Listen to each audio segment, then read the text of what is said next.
So one of the most common questions in the fitness community is, what is the best macronutrient split?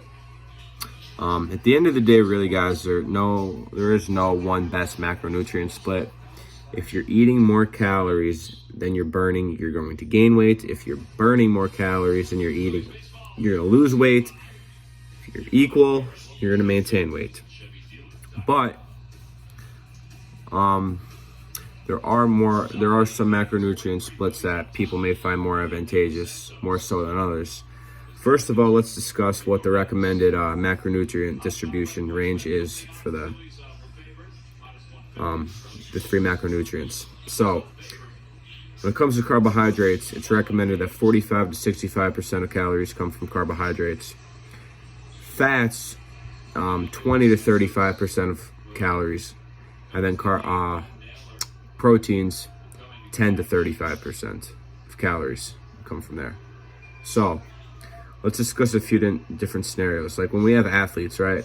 High level athletes, super active athletes, like those that are running cross country, those that run triathlons, just super active.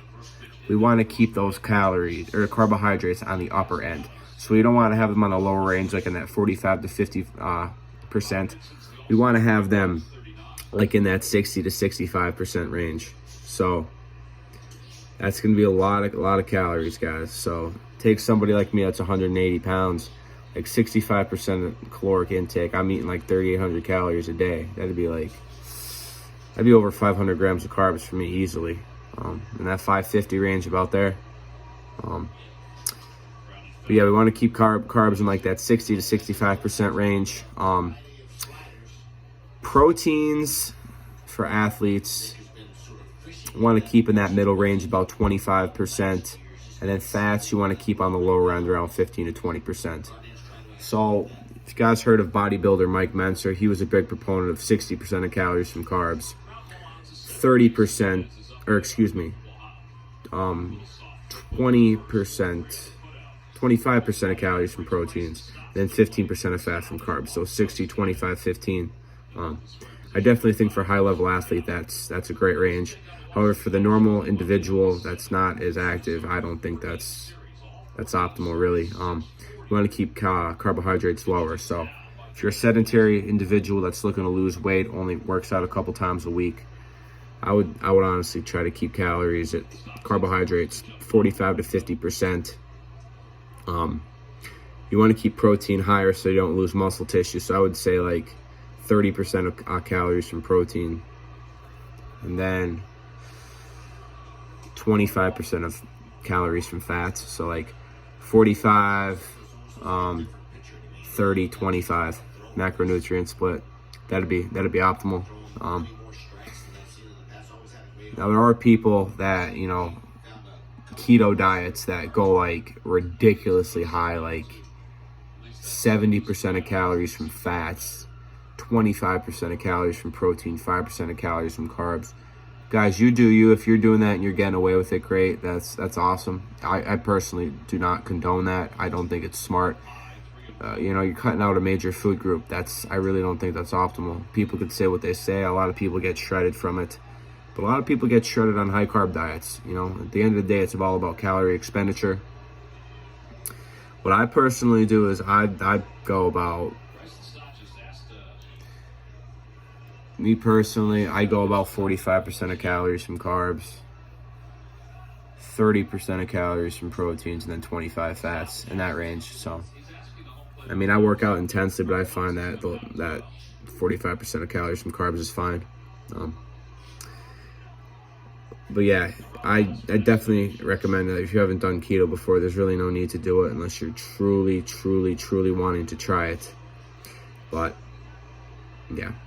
Now the best food groups, or the best foods, healthy proteins, right? You want those lean red meats, lean chicken cutlets, the ground meat like 93%, I would recommend no lower than 90% lean, 10% fat. Ideally 93% lean, 7% fat. Chicken, you want that lower fat, like half a gram to 2 grams of fat per serving, like 25, 26 grams of protein. Turkey breasts are awesome alternative. Even lamb, it might be on the fattier side, but there's a lot of healthy benefits to lamb. A lot of iron, vitamins, and minerals. Bison too is another great one. Very similar macronutrient distribution of ground meat, but a little better taste in my opinion. So yeah, for proteins there, if you want the seafood type of proteins, lean is white fish like cod, haddock, about half a gram of fat, 20, 21, 22, 25, 26 grams of protein. Salmon is a fattier cut of meat, or fish, excuse me. Very high in protein, about anywhere between 25 to 35 grams per serving. It's about 15, 20 grams of fat, but the majority of those fats are healthy, unsaturated fats that lower bad cholesterol, raise good cholesterol levels. Shrimp is an awesome alternative. About 100 grams of calories, 20 grams of protein per 4-ounce serving. Carbohydrates, you want to really try to stay away from the refined grains. Have whole grains, like Dave's Killer whole grain bread. I'll leave a link in that. That's an awesome alternative. High in like amaranth, buckwheat, millet, all those complex fibers and grains, because they take longer to digest in the body. They don't cause as much of a rapid blood sugar spike. I definitely recommend that. Steel oats, old-fashioned steel oats, flax seeds, sweet potatoes over regular potatoes, brown rice over white rice. Whole grain granola is another awesome alternative. Obviously, you want to be eating your fruits and your vegetables for your fiber content. And then lastly, for those fats, delve deeper on those fats. Like I said, fatty cuts of fish like salmon is awesome. Nut butters.